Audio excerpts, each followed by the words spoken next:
Assalamualaikum warahmatullahi wabarakatuh. Kami dari kelompok 6 yang beranggotakan saya sendiri, Velia Putri Indayani, Aditya Farhan Ramadhani, Anissa Fitri Diah Cahyani, dan Yusuf Ali Handoko akan mempresentasikan tugas dari mata kuliah Hukum Bisnis Syariah dengan judul materi Larangan Monopoli dan Persaingan Usaha Tidak Sehat. Baik, langsung saja menuju pada pembahasan yang pertama, yakni pengertian monopoli dan persaingan usaha tidak sehat. Monopoli adalah penguasaan atas produksi atau pemasaran barang atas penggunaan jasa tertentu oleh satu pelaku usaha atau satu kelompok pelaku usaha.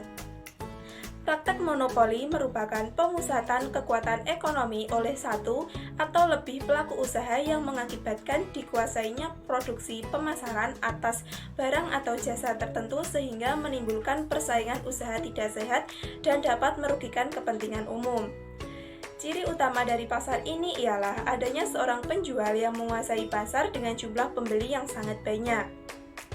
Selanjutnya, pengertian persaingan usaha tidak sehat.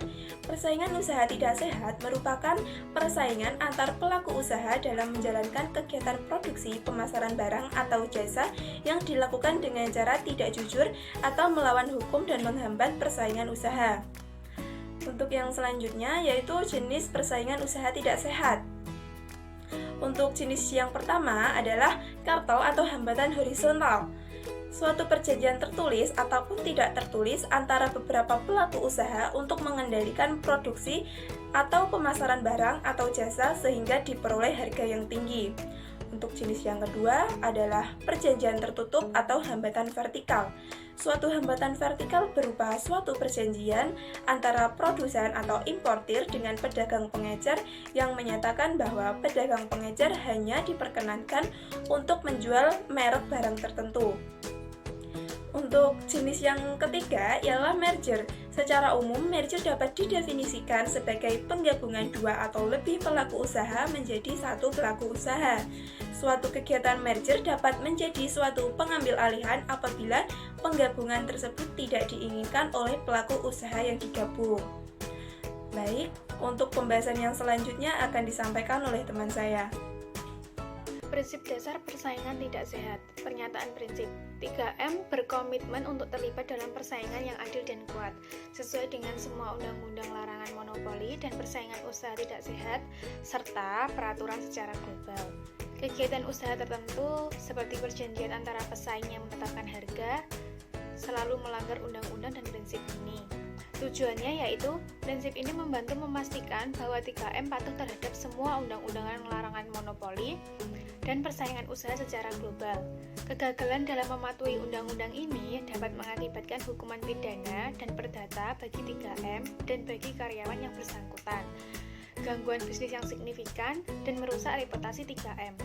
Prinsip ini berlaku secara global untuk semua karyawan dan berlaku untuk pihak ketiga yang bertindak atas nama 3M.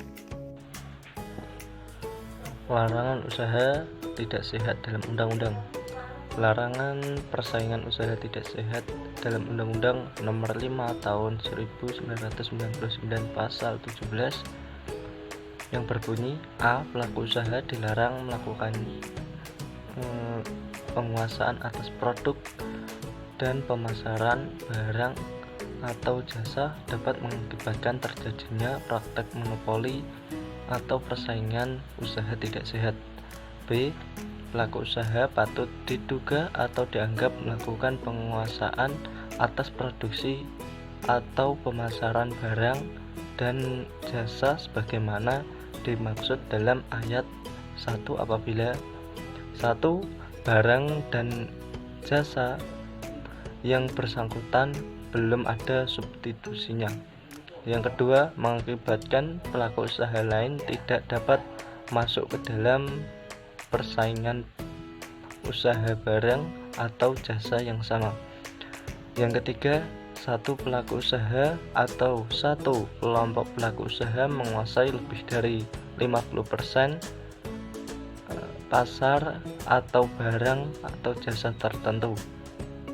Pada intinya, Undang-Undang Anti Monopoli dirancang untuk mengoreksi tindakan-tindakan dari kelompok pelaku ekonomi yang menguasai pasar, karena dengan posisi dominan, maka mereka dapat menggunakan kekuatannya untuk berbagai macam kepentingan yang menguntungkan pelaku usaha, sehingga dengan lahir undang-undang anti monopoli maka ada koridor-koridor hukum yang mengatur ketika terjadi persaingan usaha tidak sehat antara pelaku-pelaku usaha. Tujuan pembentukan undang-undang yang pertama, menjaga kepentingan umum yang meningkatkan efisiensi ekonomi nasional sebagai salah satu upaya untuk meningkatkan kesejahteraan rakyat. Yang kedua, mewujudkan iklim usaha yang kondusif melalui peraturan persaingan usaha yang sehat, sehingga menjamin adanya kepastian kesempatan berusaha yang sama bagi pelaku usaha besar, pelaku usaha menengah, dan pelaku usaha kecil. Yang ketiga, mencegah praktek monopoli atau persaingan usaha tidak sehat yang ditimbulkan oleh pelaku usaha. Selanjutnya membahas tentang peran Komisi Pengawasan Persaingan Usaha atau KPPU. Peran KPPU dalam mengawasi aktivitas ekonomi berdasarkan Undang-Undang Nomor 5 Tahun 1995 bahwa objek pengawasan KPPU adalah aktivitas ekonomi yang dilakukan oleh masyarakat. Dalam melaksanakan pengawasan, KPPU berperan untuk melakukan penilaian terhadap pelaku usaha yang dianggap melanggar undang-undang.